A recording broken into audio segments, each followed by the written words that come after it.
وعلى آله وأصحابه أجمعين.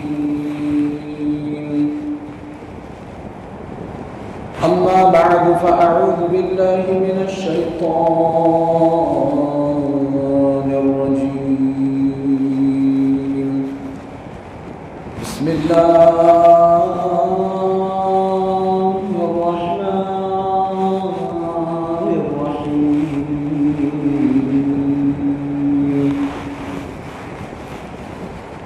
من آمن بالله واليوم الآخر وعمل صالحا فلهم أجرهم عند ربهم ولا خوف عليهم ولا هم يحزنون.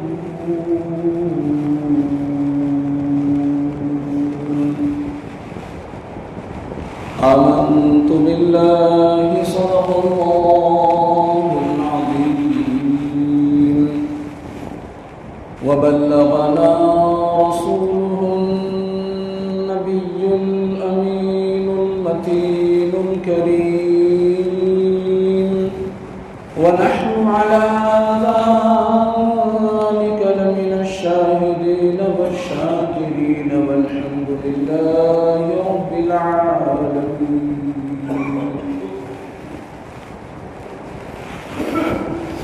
آئیے اس سے پیشتر کہ گفتگو کا سلسلہ شروع کیا جائے، ہم اور آپ تمام حضرات مدینے کے تاجدار دو عالم کے مالک و مختار جناب احمد مجتبی محمد مصطفیٰ صلی اللہ علیہ وسلم کی بارگاہ بے کس پناہ میں محبت کے ساتھ، عقیدت کے ساتھ درود و سلام کا ہدیہ پیش کر لیں. جس طریقے سے میں درود و سلام کے صیغے پڑھاؤں، آپ بھی میرے ساتھ مل کر درود و سلام کے صیغے دہرا لیں.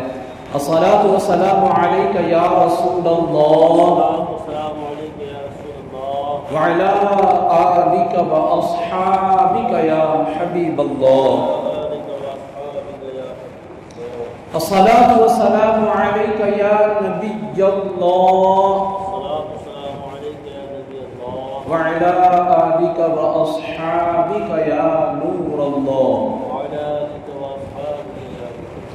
ایک مرتبہ اور مچل کر کے بارگاہ رسالت میں درود و سلام پڑھ لیں. صلی اللہ علی النبی الامی و آلہ صلی اللہ علیہ وسلم صلاۃ و سلاما علیک یا رسول اللہ صلی اللہ تعالی علیہ وسلم. پیارے محترم اسلامی بھائیوں، آج کا دور بڑا پرفتن دور ہے، اور آج کے دور میں ایمان کی حفاظت کرنا یہ بڑا مشکل ہے. جس بندے نے اس پرفتن دور میں اپنے ایمان کی حفاظت کر لیے، اپنے ایمان کو بچا لیا، وہ کامیاب ہے. میرے نبی پاک صلی اللہ علیہ وسلم نے اسی زمانے کے تعلق سے ارشاد فرمایا تھا، لوگوں ایک زمانہ ایسا آئے گا کہ صبحوں کو تو آدمی مومن ہوگا اور شام کو کافر ہوگا. آج دیکھیں، نہ بولنے میں احتیاطیں ہیں، لوگ جب بات کرنے پہ آتے ہیں تو جہالت ایسی بڑی ہوئی ہے کہ انبیاء علیہ السلام کی شان میں تانے کسنا شروع کر دیتے ہیں. انبیاء علیہ السلام تک کو نہیں چھوڑتے. بعض کو کہتے سنا یہ دور ایسا دور ہے کہ اس میں عشق مزاجی میں لوگ بڑے پھنسے ہوئے نظر آتے ہیں. عشق مزاجی یعنی وہ عشق جس میں گناہ ہی گناہ ہے، جس میں معیشت ہی معیشت ہے. ایسی گناہوں میں چلے جاتے ہیں لوگ، جب ان سے کہا جاتا ہے کہ تم کون سے روش اختیار کر رہے ہو، کون سا راستہ اختیار کر رہے ہو، تم رب کے قہر و غضب کو دعوت دیتے ہو، کیا تمہیں مرنا نہیں ہے؟ کیا تمہیں رب عز و جل کی بارگاہ میں حاضر نہیں ہونا ہے؟ تو وہ بڑے تکبرانہ لہجے میں کہتے ہیں جناب عشق کرنا کوئی غلط بات تھوڑی، عشق تو حضرت یوسف علیہ السلام نے بھی زلیخا سے کیا تھا، ان جناب کو یہ پتہ ہی نہیں کہ یہاں پر معاملہ کیا تھا۔ تو لوگ جب بات کرتے ہیں تو ان کو اس کی تمیز ہی نہیں ہوتی ہم کہہ کیا رہے ہیں۔ بعض لوگ یہ کہتے سنائی دیتے ہیں کہ اگر حضرت آدم علیہ السلام نے جنت کے اندر گندم کا دانہ نہ کھایا ہوتا تو ہم زمین پر نہ ہوتے، ہم جنت میں ہوتے۔ اور جناب ذرا اپنے جملوں پر غور کر لیں، دیکھ لیں آپ کیا کہہ رہے ہیں۔ آپ کو یہ حق نہیں کہ آپ کسی انبیاء علیہ السلام پر، کسی نبی پر انگلی اٹھائیں، علم نہیں تو وہاں اپنی زبان کو بند رکھا جائے۔ بہرحال یہ بڑا پرفتن دور ہے، یہاں باتوں میں تمیز نہیں، یہاں لوگ جہالت کی بنا پر نہ جانے کیا کیا کہہ جاتے ہیں۔ اور پھر سب سے بڑی بات یہ ہے کہ ہم نے خود علم نہیں سیکھا، اپنے بچوں کو بھی اس طرف رجحان نہیں دلاتے، ان کو بھی شوق نہیں دلاتے۔ اچھا یہاں پر میں ایک بات آپ کو بتاتا چلوں کہ ہمارے معاشرے میں برائیاں کب ختم ہوں گی؟ کیا ہم ایک دوسرے کا منہ دیکھتے رہیں، ایک دوسرے کا انتظار کرتے رہیں، ایک دوسرے کے انتظار میں گھڑیاں گزارتے رہیں یوں ہمارے معاشرے میں؟ کیا سدھار آئے گا؟ کیا ہمارے معاشرے میں یوں امن آئے گا، سکون آئے گا؟ محبتیں ختم ہو گئیں جناب، محبتیں ختم ہو گئیں۔ اس کی وجہ کیا ہے؟ اس کی وجہ یہی ہے کہ ہم نے علم سیکھنا ختم کر دیا، ہم نے علماء کرام سے محبت کرنا ختم کر دیا، ہم نے نیک محافل میں شرکت کرنا ختم کر دیا۔ اور پہلے زمانے کے لوگ جب ان کو پتہ چلتا تھا کہ وہ فلاں علاقے میں اللہ والا رہتا ہے، وہ فلاں علاقے میں بڑا نیک بندہ ہے اللہ کا، تو پھر ان کو شوق ہوتا تھا چلو ہم بھی چلتے ہیں ان کے پاس، ہم بھی دعا کروائیں گے، ملاقات کریں گے۔ میرے نبی پاک صلی اللہ علیہ وسلم نے ارشاد فرمایا کہ جو ہے نیک لوگوں کی چہرے کی زیارت کرنا یہ بھی عبادت ہے۔ علماء کرام کے چہرے کی زیارت کرنا عبادت ہے، لہٰذا وہ یہ حدیث پاک کی فضیلت کو پانے، نبی پاک صلی اللہ علیہ وسلم کی سنت کو اپنانے اور نبی پاک صلی اللہ علیہ وسلم کی سنت کو اپناتے ہوئے اس پر عمل کرتے ہوئے وہاں پر جایا کرتے تھے، نیک لوگوں سے ملاقاتیں کیا کرتے تھے، ان سے نصیحتیں لیا کرتے تھے، نصیحتیں لیا کرتے تھے۔ لیکن آج اگر ہمیں پتہ چل جائے فلاں زمان وہ فلاں علاقے میں اللہ والا ہے تو ہم جائیں گے، تو ہم اس اللہ والے سے ملنے جائیں گے، لیکن یہاں نیت کا فرق ہو جاتا ہے، یہاں نیت کا فرق ہو جاتا ہے۔ وہ لوگ جاتے تھے بخشش کی دعا کروانے، وہ لوگ جاتے تھے مغفرت کی دعائیں کروانے کے لیے، وہ لوگ جاتے تھے اپنے گناہوں کے تعلق سے بتا کر کے ہمارے گناہوں کے تعلق سے آپ ہمارے لیے دعا کر دیں کہ اللہ ہمارے گناہوں کو معاف کر دے۔ لیکن ہم جاتے ہیں تو نیت کیا ہوتی ہے؟ کاروبار نہیں چل رہا، چلو اللہ والے ہیں فلاں جگہ، کاروبار کے لیے دعا کر لیں۔ اولاد بڑی پریشان کرتی ہے، کبھی ہم نے خود جو ہے اچھے کام نہیں کیے، اولاد کے شکوے لیے بیٹھے ہیں۔ آج دیکھیں گھر گھر میں جھگڑے ہیں، گھر گھر میں جھگڑے ہیں، اور ان جھگڑوں میں اولاد پرورش پاتی ہے، اولاد کی پرورش پروان چڑھتی ہے، تو بتائیں ذرا ان کے اندر کیا یہ تمام چیزیں رچ بس نہیں جائیں گی؟ کیا ہماری اولادوں کے اندر یہ جھگڑے دیکھ دیکھ کر کے خوبیاں پیدا ہوں گی؟ ہماری اولاد کے اندر یہ جھگڑے دیکھ دیکھ کر کے کمال پیدا ہوں گے، کیا وہ ولی بنیں گے اللہ کے؟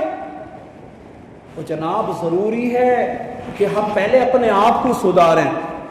ایک خاتون سیدنا غوث اعظم رحمۃ اللہ تعالی علیہ کی خدمت میں اپنے بچے کو لے کر کے حاضر ہوئی، کہا حضور میرا بچہ بڑا ضدی ہے، بڑا ضدی ہے، نہیں مانتا کہنا، میں بڑی پریشان ہوں، کبھی کبھی تو اس کی ضد کے آگے رونے لگ جاتی ہوں، دعا کر دیں آپ، کوئی تعویذ دے دیں آپ، میرا بچہ ضد کرنا چھوڑ دے۔ حضرت سیدنا غوث اعظم رحمۃ اللہ تعالی علیہ نے خاتون سے فرمایا بہن کل آنا آپ، کیا فرمایا؟ بہن کل آنا آپ۔ چلی گئی، دوسرا دن ہوا، پھر حاضر ہو گئی، کہا حضور دعا فرما دیں، کہا ہاں ہاں بچے کو آگے بھیجو، بچے کو آگے کر دیا۔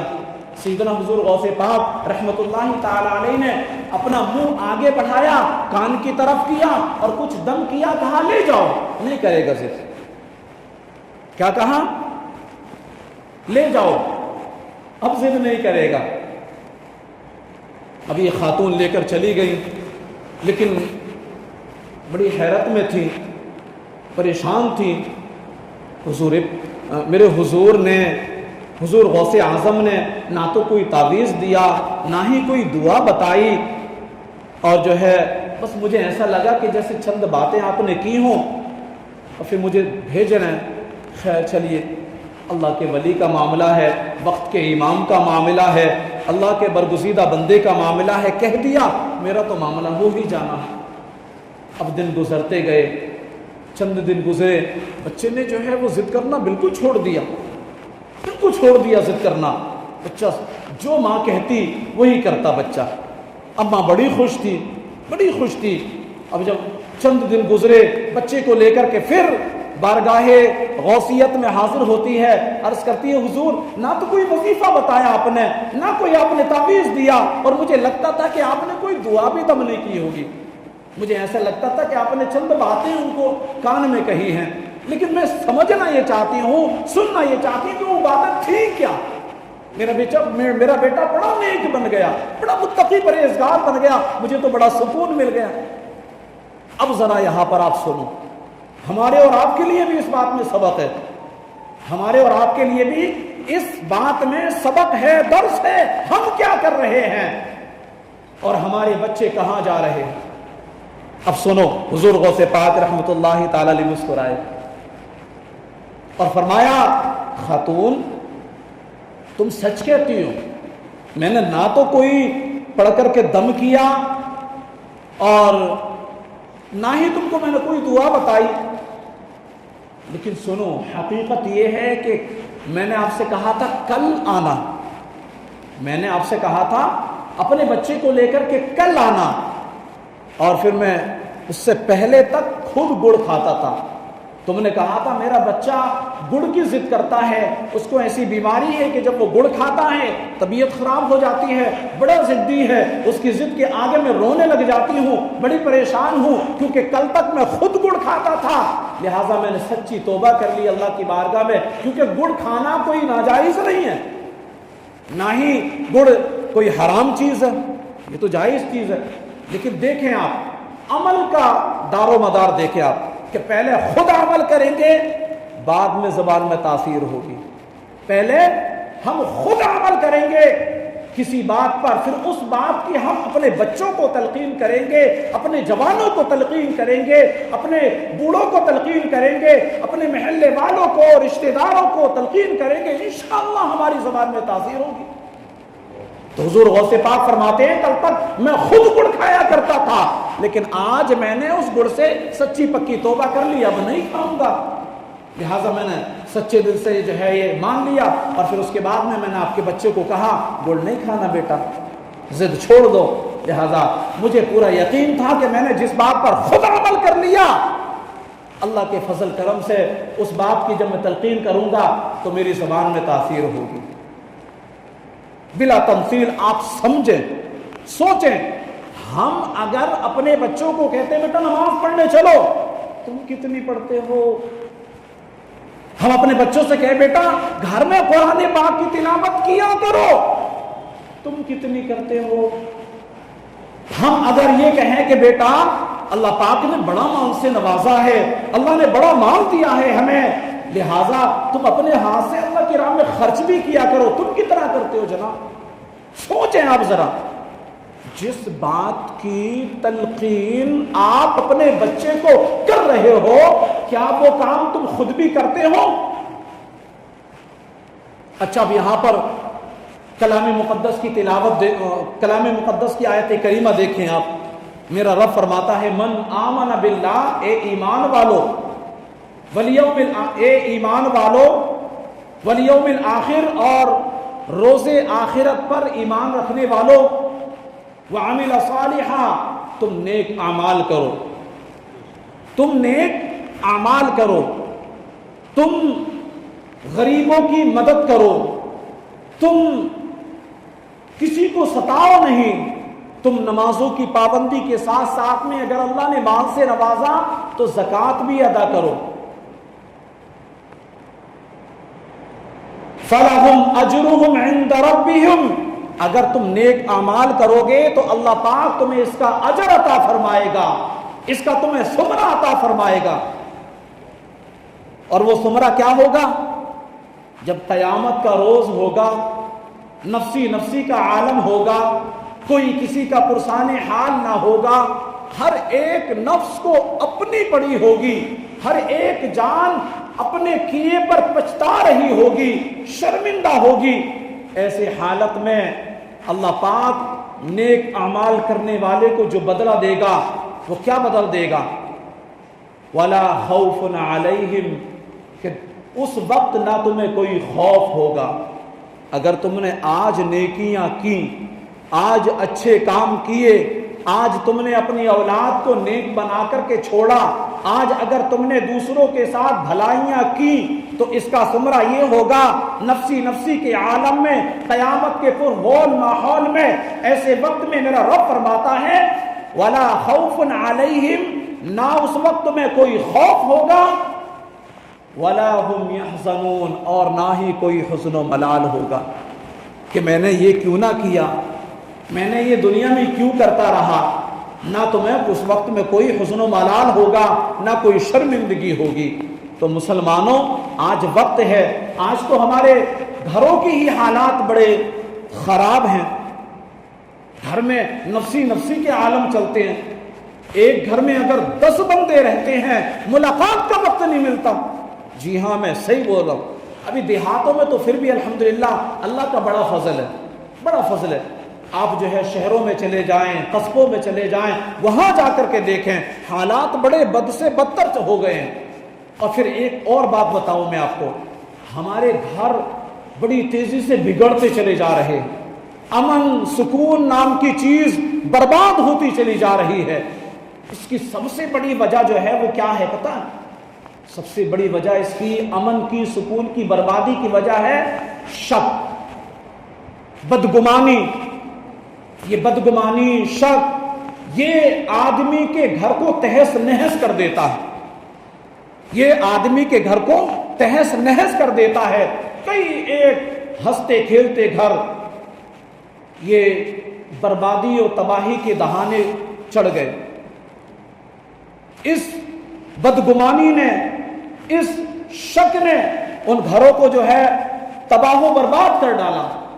حالیہ میں ایک واقعہ پیش آیا تھا، اخبار میں بھی وہ واقعہ چھپا تھا کہ ایک شخص تھا، بڑا پھولتا پھلتا گھر تھا اس کا، نوکری کرتا تھا، اور اس کے گھر میں بھی چندی افراد تھے، جیسے وہ تھا، اس کی ایک ہمشیرہ یعنی بھی اس کی ایک بیوی تھی، ایک ہمشیرہ تھی بہن، اور ایک ماں تھی اس کی۔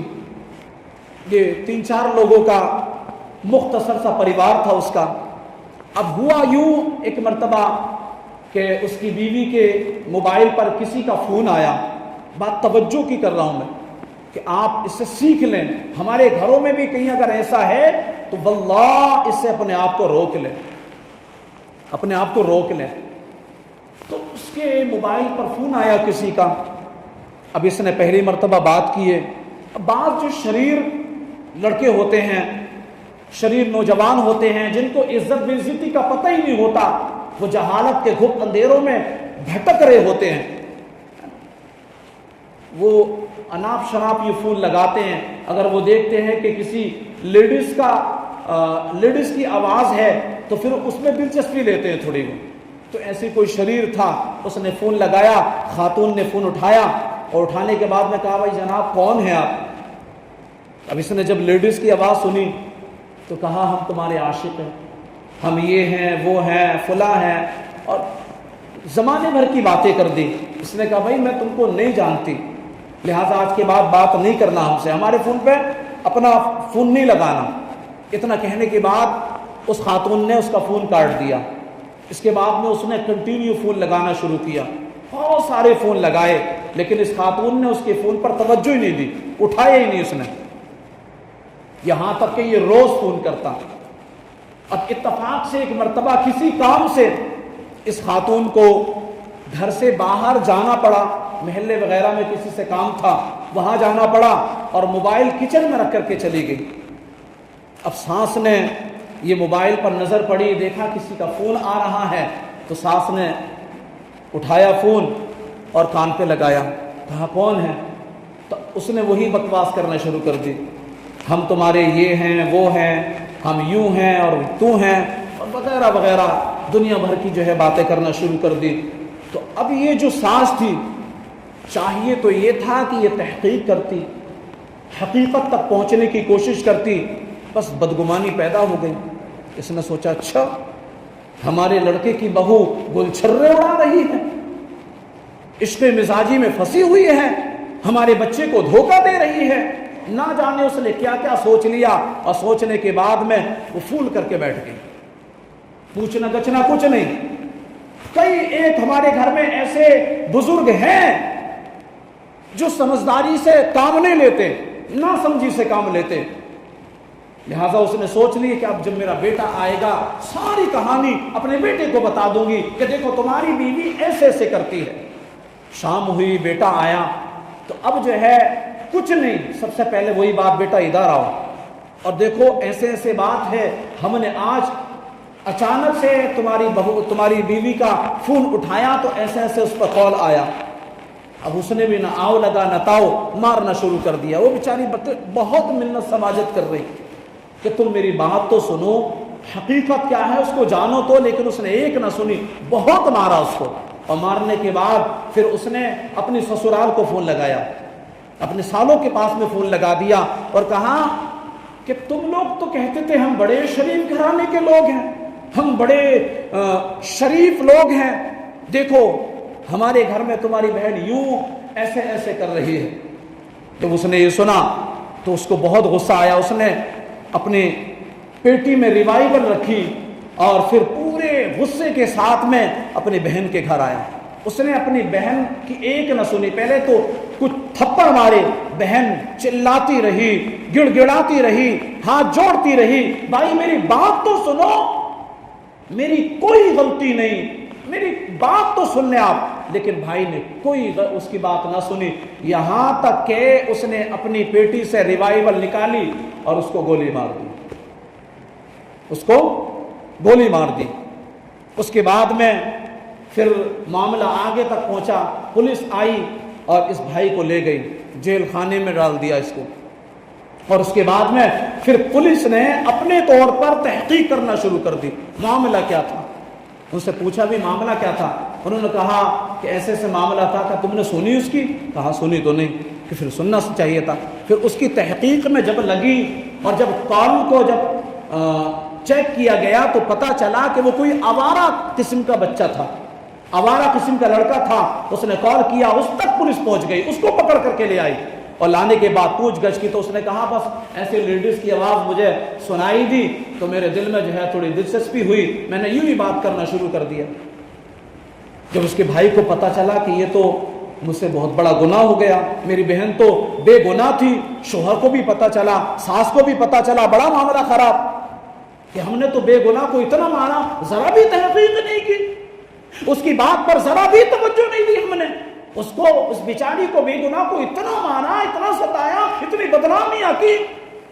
پھر ہوا یوں کہ جب بھائی کو یہ پتہ چلا کہ میں نے اپنی بے گناہ بہن کو قتل کر دیا ہے, تو اس نے جیل کے اندر ہی اپنے رومال کا جو ہے پھانسی کا پھندا بنایا اور وہاں پر وہ بھی ختم ہو گیا. اس طریقے سے دیکھیں آپ, یہ ایک تباہی اور بربادی لے کر کے آئی. کیا؟ بدگمانی. یہ بدگمانی تھی کہ جس نے ہنستے کھیلتے 2 پریواروں کو تباہ و برباد کر دیا. تو ہمیں اگر کوئی بھی کام دیکھیں, بعض مرتبہ ایسا ہوتا ہے کہ جو ہم دیکھ رہے ہوتے ہیں وہ ہوتا نہیں اصل میں. جی ہاں, میں سچ بول رہا ہوں, جو ہم اپنی آنکھوں سے دیکھ رہے ہوتے ہیں وہ اصل میں ہوتا نہیں ہے, اور جو ہوتا ہے اس کو ہماری آنکھیں دیکھ نہیں رہی ہوتی. تو ہمیں تحقیق تک پہنچنا ہے, ہر کام کی انصاف سے کام لینا ہے. اللہ پاک کی بارگاہ میں دعا ہے, مولا تعالی ہم سب کو حق کے ساتھ جینے اور حق کے ساتھ مرنے کی توفیق عطا فرمائے. آمین بجاہ النبی الامین. وآخر دعوانا ان الحمدللہ رب العالمین. میرے کہنے میں یا آپ کے سننے میں جو بھی غلطیاں ہوئی ہوں, رب کائنات کی بارگاہ میں آپ کو گواہ بنا کر کے میں توبہ کرتا ہوں. استغفر اللہ ربی من کل ذنب واتوب الیہ وما علینا الا البلاغ. السلام علیکم. کھڑے ہو جائیں اور سنت ادا کریں.